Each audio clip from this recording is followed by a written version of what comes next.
Mario and Lucia Varone operate Marloo Farm in Hyden, Western Australia, which is one of the most challenging environments in the state. The Varones farm wheat and sheep on a 50-50 basis and find it's a successful way of both managing their weed burden while providing an alternative source of income during growing seasons with low rainfall. I know these summer rains have been quite devastating, but I still get quite excited when I see rain. It doesn't matter what time of the year it is. All our crops were underwater.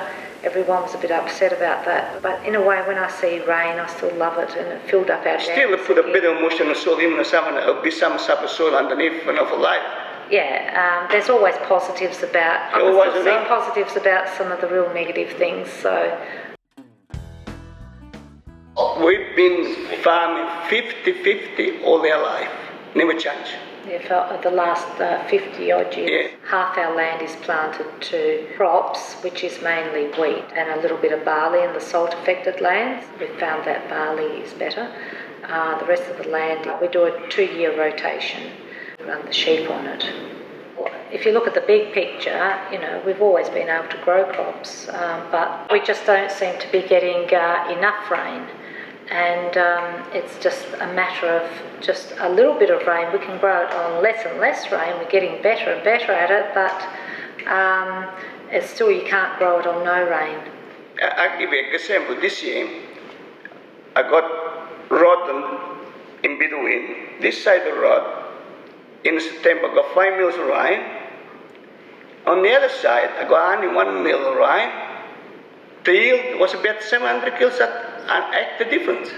You see, those few mils difference. Just rain. It's the rainfall. We need rain, and you can't do it without. Yeah. So I'm hoping that topsoils are not getting less. No, the soil is still all right. But if you get the rainfall, the soil will be soft. Yeah. But when it's dry, the soil gets hard. If you haven't got subsoil, you got that bit of mush on top. Doesn't last long. You got to have a subsoil underneath, the mush underneath to carry on.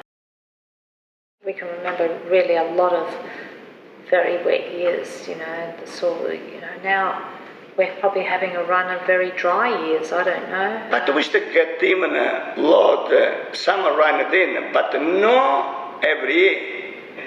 But we used to get enough winter rain. Many farmers in the Wheatbelt have adopted a total cropping operation, but Mario and Lucia have found by running sheep they can control weed issues while reducing chemical use. With the tougher seasons, I guess people are not, haven't got the money to spray as well, to spend all the extra. Our sheep tend to, so far, we haven't had to do that much spraying with the summer rain because the sheep, we do run sheep and they seem to be... To control everything. If you got sheep, they'll eat all the radish here. If you haven't got sheep, those plants, crop, that make a seed, it become a problem. And if you keep spraying all the time with this radish, everything gets resistant to the chemical. Yes, it becomes resistant. And the sheep are good for that, to clean up the radish. Yeah, we just run the dual-purpose merino, and and they cut a lot of wool, lamb in April, and usually the lambs... We sold it by October, about 6 months. Weather lambs, and we keep all the ewe lambs. Yeah. We keep our ewe lambs through to the following year, and we sell one mob of old sheep each year. All up in the air, got 5,000, but by September I'll have 8,000. If it's a total failure in your cropping, we have an income from the wool and selling sheep and the lambs. Also, they keep our chemical bill down. We would have to spray a lot more if we didn't have the sheep there. So we seem to think that they're we make money out of it, plus we save money on chemical.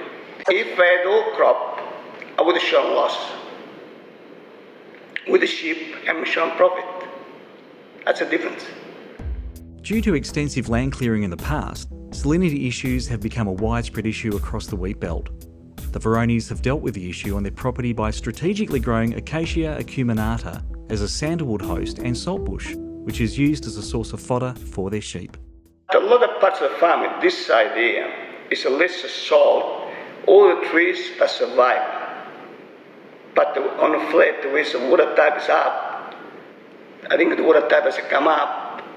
And since the 2000 floods, we had the especially if you get summer floods, it's a worst thing for the salt. The salt was coming up and all shook. And that doing fantastic. Look at the feet in the ground and everything is growing. Was big before, completely big. And the sandy soil is always the first one to dry up.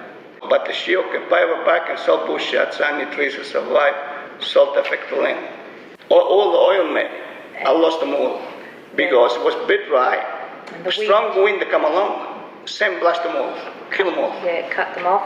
And so then in I lost all the money in that. in 2010 we replanted them with sandalwood hosts, and we've taken part in a couple of the programs that NRM have offered.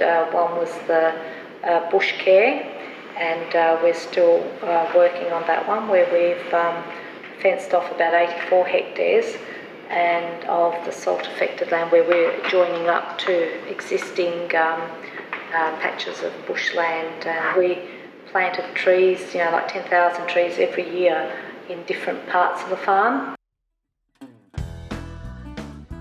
Yeah, I still get up in the morning, and it doesn't matter how bad the season is, I still see. Soon I get up in the morning, for 1 hour, I'm in the garden.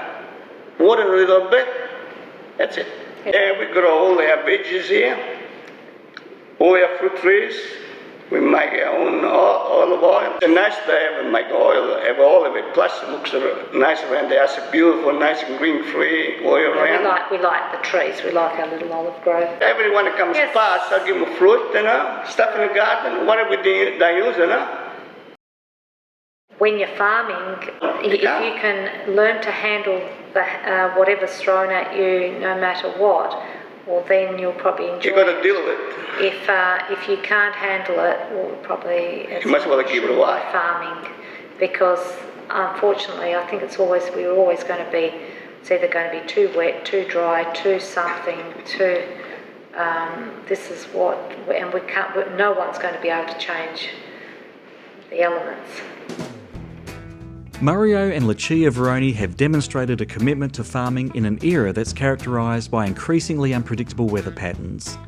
Their resilience and commitment to sustainable farming practices is what makes the Varones Wheatbelt champions.